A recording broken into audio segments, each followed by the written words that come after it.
practical strategies for fundraising from new generations. Hi, I'm Bill Stanczykiewicz. This is the first day from the Fundraising School, and I'm joined today by Lisa Hacker. Lisa is the Director of Philanthropic Planning for the Jewish Federation of Cincinnati. And Lisa, what a delight to have you with us on the Fundraising Schools podcast. Thank you so much for having me. It's a real honor and a privilege.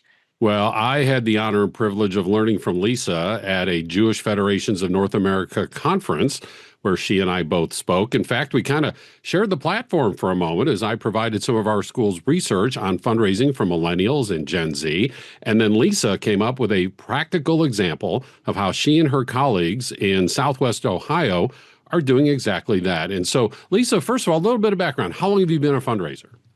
I've been a fundraiser my entire professional career. I would say close to 25 years. I started with the Jewish Federation system in Cleveland and worked at the Jewish Federation of Cleveland for 12 years and have had the privilege of now working at the Jewish Federation of Cincinnati the last 2.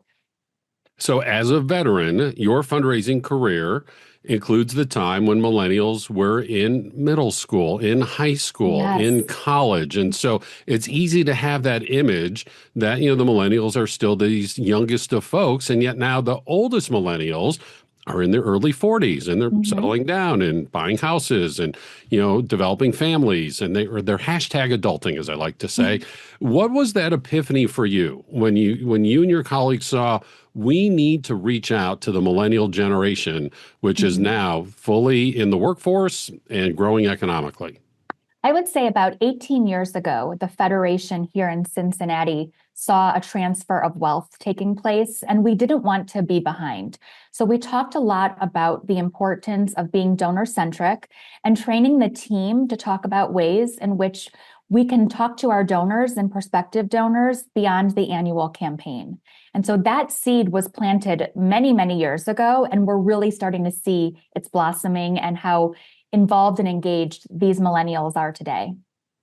Lisa mentioned the transfer of wealth. The millennials are poised to be the wealthiest generation in world history, especially if they have post-secondary degree or training because of the economic opportunities from their degree and their training, and of course, from that wealth transfer from Gen X and from the boomers. Lisa, how are you learning about the wealth transfer? Was it, the data that you saw? Were your donors who are doing planned giving, were they indicating that? A little combination of both? What were those signs that were showing you this was the future and this was now? Definitely a combination of both. We are seeing that millennials are moving into their prime earning and giving years. And we're seeing ways that we can engage them so that when they become empty nesters, we've already had them. So a lot of times we're talking to donors who were once volunteers, who then became committee members, who then became our lay leadership. And we're bringing them through an incredible pipeline of engagement. And you've done that in a very intentional way. The data from the Giving Institute, by the way, shows that if we look at 4 generations, Gen Z, millennials, Gen X, and boomers, the boomers are donating the most per household, more than $3,000 a year on average. Up next are the millennials. They have bypassed their parents in average giving per household. And so that just shows you how millennials are here. They've arrived, and we need to be mindful in our fundraising strategies on how we're fundraising from the millennial generation. Lisa, as you have developed these strategies, what's the same? You've always done this, works with millennials as well, and either learning through experience or through formal training, you're like, oh, this needs to be different with this generation. Definitely. So what's the same certainly is the focus of our mission and its impact. We are continuously, regardless of generation, sharing stories about our partner agencies, our clients, our community needs.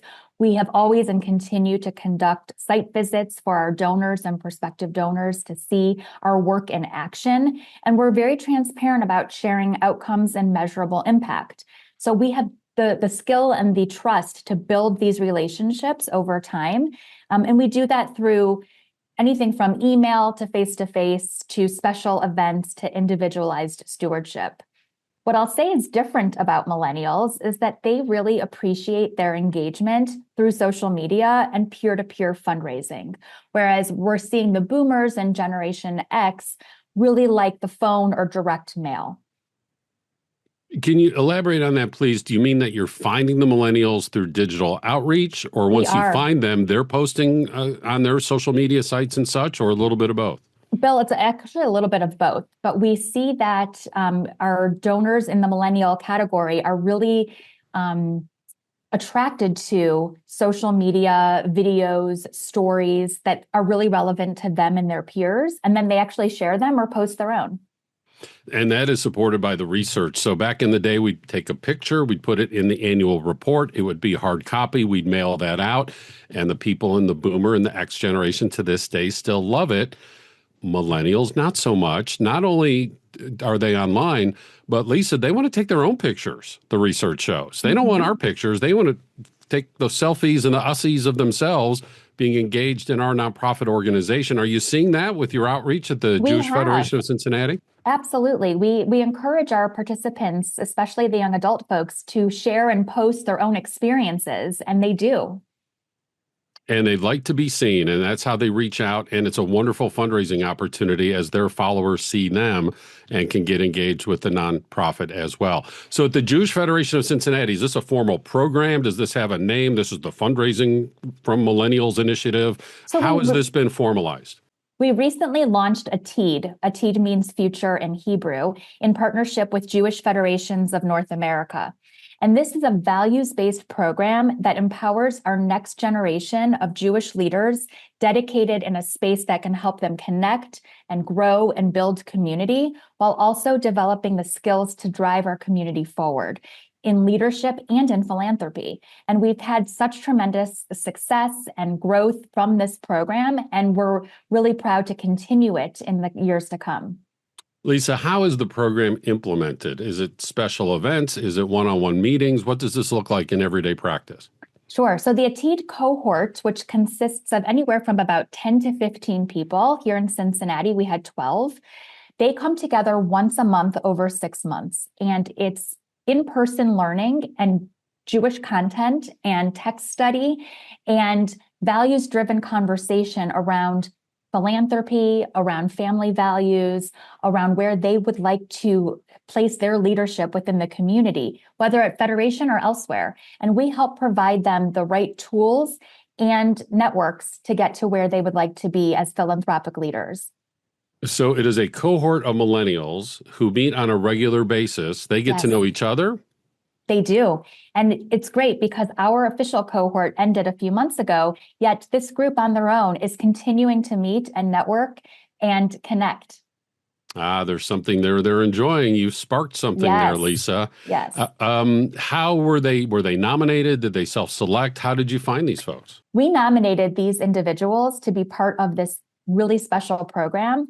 And these are our future leaders. These are the people who will help drive and shape Jewish Cincinnati for the next generation. And so what do you hope happens now in the future? Are they donors already? Did they become donors? What does the follow-up look like? What are you hoping to see there? Many of them were donors. Many of them increased their giving. They had a first front row view of the great work that our community is providing, not just for themselves and their own families, but people in our community that they know and care about. And so they are committed to helping continue the growth of our community through their philanthropic dollars. What were those meetings like? Were people awkward? Were they hesitant to share? Or conversely, were they like, no, we all believe in this cause and we're all similar generation. We're so glad we're all together. What was the mood? What was the vibe in those rooms?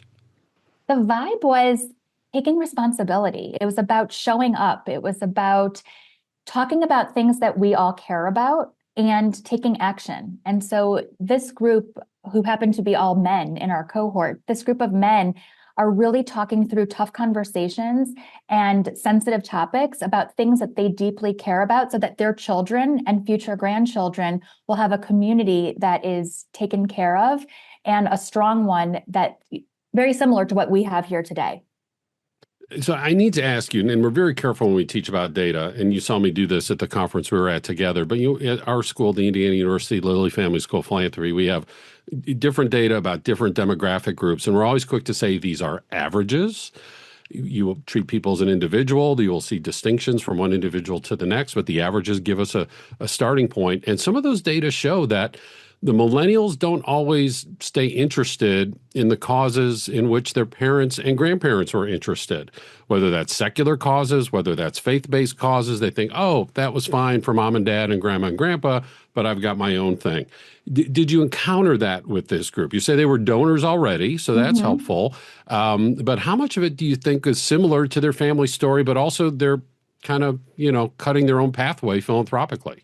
The Ed.D cohort was really a combination of folks who came from very engaged, connected philanthropic families and others that really craved it and may have not grown up in that way and were hoping to participate in something that they could get really involved in so that their children and the next generation could also feel that excitement and that feeling of connection. And so it was a beautiful way to see how different people's experiences would intertwine and how people could learn from each other on how to be involved in their own meaningful way. We've talked in this conversation, Lisa, the millennials want to take their own photos, selfies, ussies, post them on their own social media.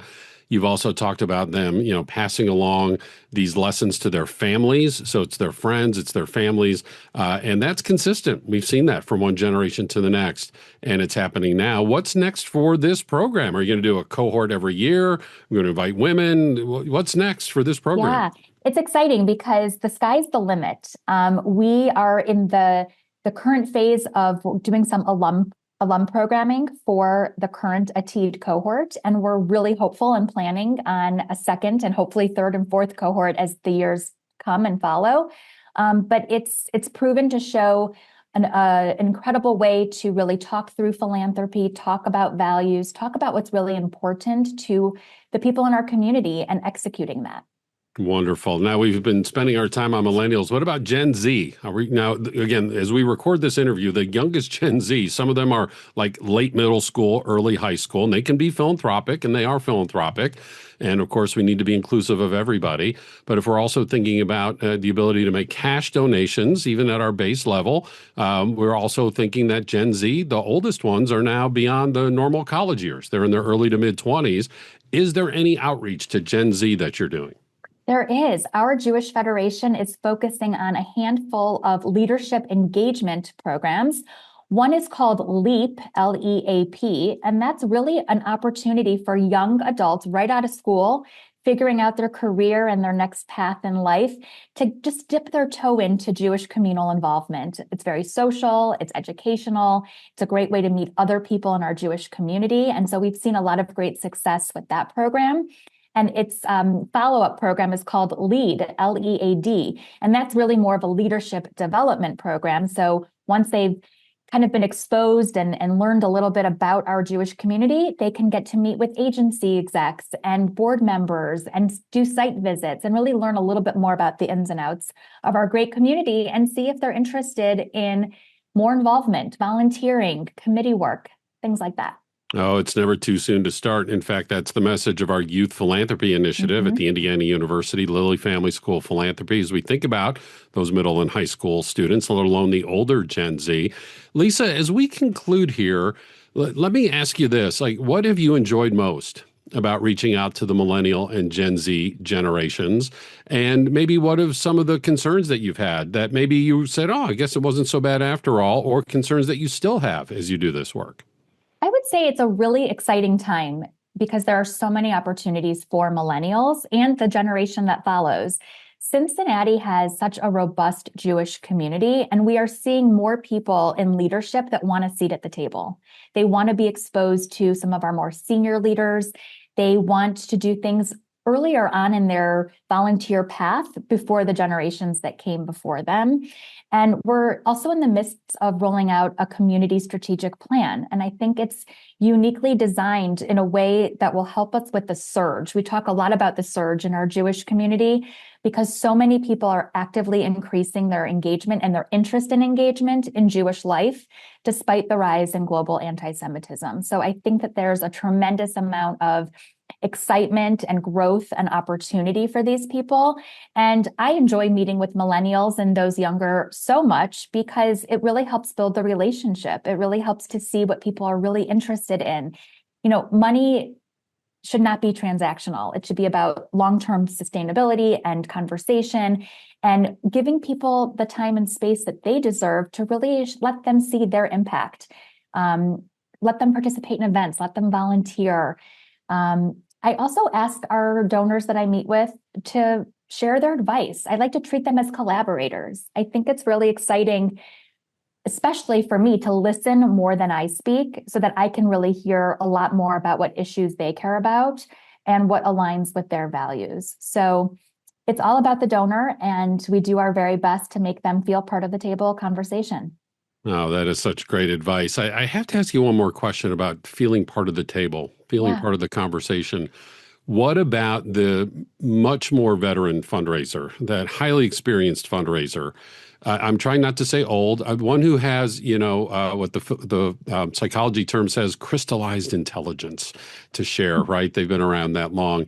And they're thinking to themselves, I don't know the terms and the phrases and the Insta chat and all the social media things. Right. And I watch different TV and I don't get the music and all the things are so different. And I just don't know how to cross that line of distinction to those younger generations.